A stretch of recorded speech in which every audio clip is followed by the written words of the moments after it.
Hello everyone, welcome back to the channel Parshprati Majumdar.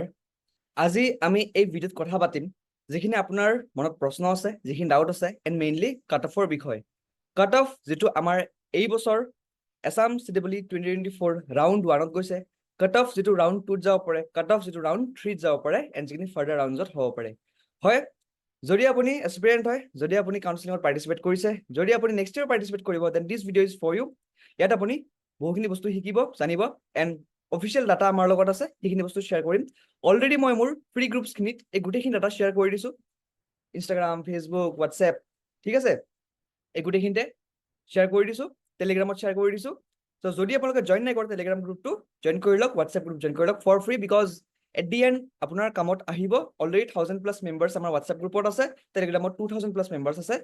আপুনি join কৰি লওক, আপোনাৰ নিজৰ বেনিফিটৰ কাৰণে মানে এই গ্ৰুপটো বনোৱা হৈছে। তাৰ আগতে আমাৰ ACTS বেটছ 2025 যেটো আমাৰ এটা ড্ৰপাৰ বেটছ হয়, only batch of north east India, য'ত আমি কমপ্লিটলি 1 year এটা প্ৰগ্ৰেম ৰাখিছোঁ, টেষ্ট চিৰিজৰ প্ৰগ্ৰেম ৰাখিছোঁ। স্কেন কৰিব পাৰে, জইন কৰিব পাৰে। লাষ্ট ডেট 31st July হয়, 17 চিট বাকী আছে।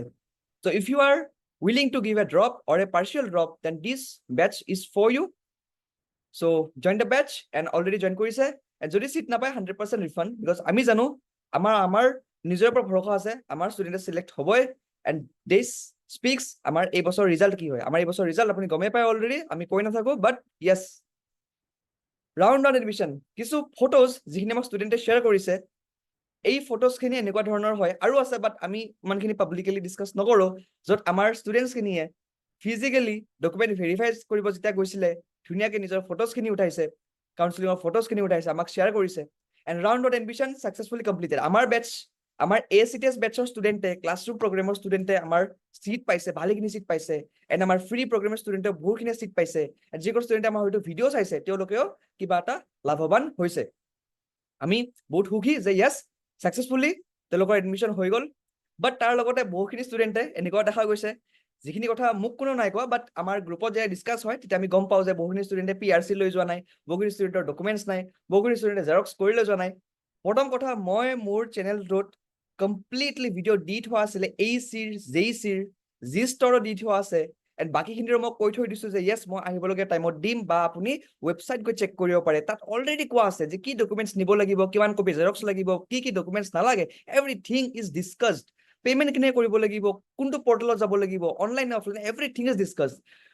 এই চেনেলটোত গোটেইখিনি বস্তু ডিছকাছ কৰা আছে, য'ত আপোনালোকৰ একো প্ৰব্লেম হ'বই নালাগে। যাৰ প্ৰব্লেম হৈ আছে হয়তো তেওঁলোকে মোৰ ভিডিঅ' নাই চোৱা, বা যদি চাইছে তেনেহ'লে ভালকৈ নাই চোৱা, সেইটোৱে হ'ব কিবা এটা। বিকজ যদি আপুনি চিৰিয়াছ এস্পিৰেণ্ট হয়, চিৰিয়াছ এস্পিৰেণ্ট, এনেকুৱা নহয় যে পৰীক্ষা দিব গৈছিলোঁ, CWE চিটটো পাই গ'লো, এতিয়া এডমিশ্যন যাব লাগিব এই গৰমত, গৈ দিওঁ আৰু ডকুমেণ্টছ একো নাই, ডকুমেণ্টছ নিনিও, কিনো ডকুমেণ্টছ নিম আৰু, হয়নে?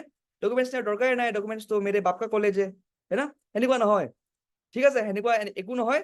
আপুনি চিৰিয়াছ যদি এস্পিৰেণ্ট হয়, যদি চিৰিয়াছ ইঞ্জিনিয়াৰ হয়, নিজৰ ডকুমেণ্টছখিনি প্ৰপাৰলি লৈ যাব লাগিব। Everything has to be followed. Documents যদি আপুনি ছাবমিট নকৰে, তেওঁলোকে একশ্যন ল'ব পাৰে আপোনাৰ এগেইনষ্টত। যদি একশ্যন নাই লোৱা বহুত ভাল কথা, বাট একশ্যন ল'ব পাৰে আপোনাৰ এগেইনষ্টত। চব কলেজে একে নহয়, কিন্তু কিছুমান কলেজে একশ্যন ল'ব, কিছুমান কলেজে একশ্যন নল'ব। বিকজ ফিজিকেল ভেৰিফিকেশ্যন ডিপেণ্ড কৰে কলেজৰ ওপৰত, তেওঁলোকৰ বৰ্ডৰ ওপৰত, তেওঁলোকে কেনেকৈ ডিচাইড কৰি আছে যে য়েছ, এই ডকুমেণ্টছখিনি ফল্ছ হয় তো আমি ৰিজেক্ট কৰি দিম, এই ডকুমেণ্টছখিনি ভুল হয় আমি নাৰাখোঁ, বা এই ডকুমেণ্ট ছাবমিট কৰা নাই আমি নাৰাখোঁ, সেইটো কৰিব পাৰে ন। তো ডোন্ট টেক ৰিস্ক, ডকুমেণ্টছখিনি লৈ যাব। নাও লেটছ ডিছকাছ দিছ। আমি এই PDF-টো অলৰেডি ডিছকাছ কৰি থৈ দিছোঁ। মই আপোনালোকক গোটেইখিনি ব্ৰাঞ্চৰ কথা, গোটেইখিনি কাট অফৰ কথা ক'বলৈ নাযাওঁ, বিকজ বহুত দীঘল ভিডিঅ' হৈ যাব।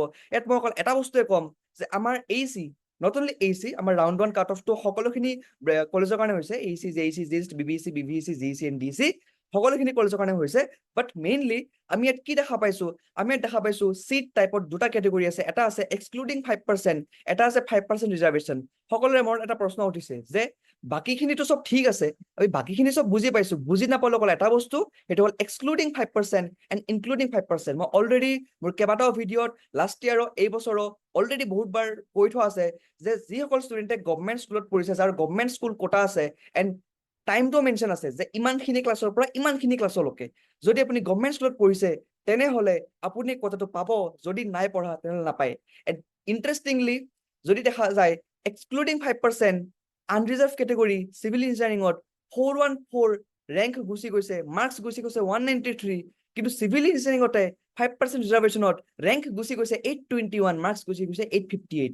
মানে ক'ব গ'লে 400 ৰেংকৰ ডিফাৰেন্স 400 ৰেংকৰ ডিফাৰেন্স আহিছে অকল 5% কোটাত য'ত OBC এ পাই আছে 27% কোটা SC এ পাই আছে আমাৰ 15% এণ্ড ST এ পাই আছে 7.5% তেনেকুৱা এটা পাৰ্চেন্ট কিবা এটা কোটা পাই আছে যদি মই ভুলকে কৈছো এবাৰ চেক কৰি ল'ব মই অলৰেডি গোটেইখিনি ভিডিঅ' মোৰ দিয়া আছে ঠিক আছে এই গোটেইখিনি কোটা পাই আছে আমাৰ সকলোখিনি ষ্টুডেণ্টে বাট এই 5%ৰ ইমান মেজৰ ইম্পেক্ট কিয় পেলালে এই 5%ৰ মেজৰ ইম্পেক্ট এই কাৰণে পেলালে কাৰণ গভৰ্ণমেণ্ট স্কুলত পঢ়া ষ্টুডেণ্টৰ সংখ্যা বহুতেই কম আজি আমাৰ ষ্টুডেণ্টে আজি আমাৰ যিখিনি ছাত্ৰ ছাত্ৰী আছে তেওঁলোকে প্ৰাইভেট স্কুলত পঢ়ে প্ৰাইভেট কলেজত পঢ়ে তাৰ কাৰণে প্ৰাইভেট স্কুলৰ যিখিনি নাম্বাৰছ অফ ষ্টুডেণ্টৰ বহুত বেছি হৈ গৈছে তাৰ কাৰণে কম্পিটিশ্যন বহুত বেছি হৈ গৈছে তাৰ কাৰণে বহুত হাই ৰেংক লাগিব এটা ভাল কলেজ পাবলৈ কিন্তু গভৰ্ণমেণ্ট স্কুলত পঢ়া ষ্টুডেণ্টে আমাৰ সংখ্যা কম এতিয়া মই গভৰ্ণমেণ্ট স্কুলত পঢ়া আছিলো মই নিজে আছিলো কটন কলেজ আজি কটন আমাৰ ইউনিভাৰ্চিটি হয় মই কটন কলেজৰ ছাত্ৰ আছিলো 11-12ত এখন গভৰ্ণমেণ্ট আছিলে বাট আমাৰ টাইমত এনেকুৱা 5% কোটা একো নাছিলে যদি থাকিলে হয় ঠিক আছে বাৰু তেতিয়াও কিয় ভাল হলে হয় বাট এইটো নাথাকাকেও বাৰু ভালেই হৈছে ঠিক আছে বাট এতিয়া যিসকল ষ্টুডেণ্টৰ 5% কোটা আছে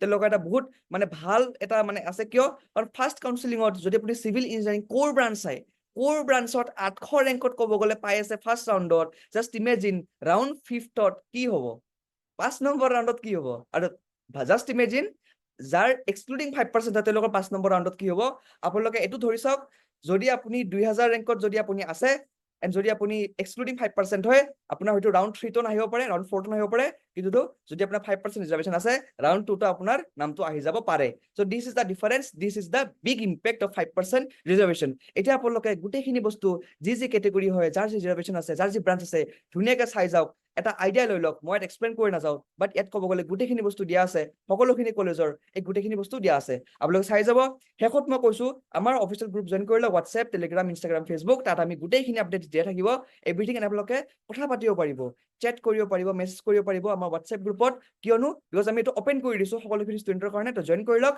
এণ্ড শেষত আমাৰ এই বেটছটো ডেফিনেটলি শ্বেয়াৰ কৰক যদি আপুনি এই বছৰ চিলেকশ্যন লৈছে এণ্ড জইন কৰক যদি আপুনি এই বছৰ চিলেকশ্যন নাই লোৱা বোথ ৱে আমাক হেল্প কৰক আমি আপোনাক হেল্প কৰিম এটা সহযোগিতাৰ মাধ্যমেৰে আমি আগবাঢ়িম এণ্ড থেংক ইউ ফৰ ৱাচিং দিছ ভিডিঅ'